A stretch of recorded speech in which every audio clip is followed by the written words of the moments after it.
So we have the menu screen with the different buttons. As I start, you can see like it's dangerous and scary outside. We've got the wind, the rain, and the thunder. And then it cuts to showing the parents' bedroom where there's safety and things.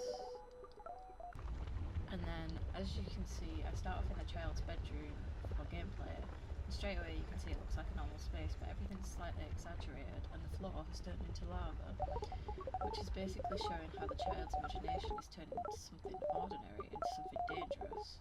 As I start moving, you can see I'm climbing across furniture instead of just walking normally, which is inspired by games like Among the Sleep, of which I mentioned in my research video. That's where everyday objects become obstacles, and it's not really about difficulty here, it's more about putting you in that childlike perspective. Here I pick up one of the courage stars, which are optional collectibles that reward the player for exploring a bit more, and it gives a small message just to keep things positive rather than encouraging rather than stressful. So I move into the hallway.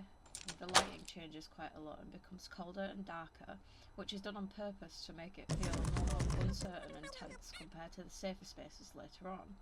This is an example of environmental storytelling, similar to What Remains of Edith Finch, where the environment itself communicates a story.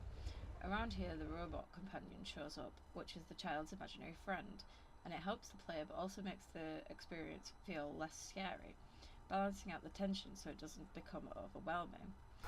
At this point, the main goal is to collect courage stars from the different rooms, and each one helps the child to feel more safe or confident. So they're not just like random things that you collect, they actually contribute towards getting to where you need to go. The puzzles are kept quite simple, and the focus stays on the experience rather than difficulty. If I fall into the lava, I would just respawn at the last doorway I went through, which keeps things forgiving so the player doesn't get frustrated or pulled out of the moment. The lava itself is very stylized, so it's not too realistic or intense for the age rating, as it's a 12 age rating.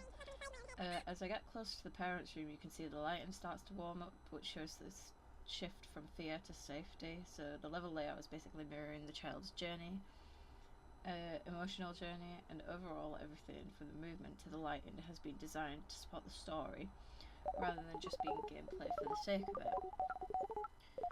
So, as you can see, the player goes down the stairs now that the lava has been cleared, and they head into the kitchen where there's more things to collect.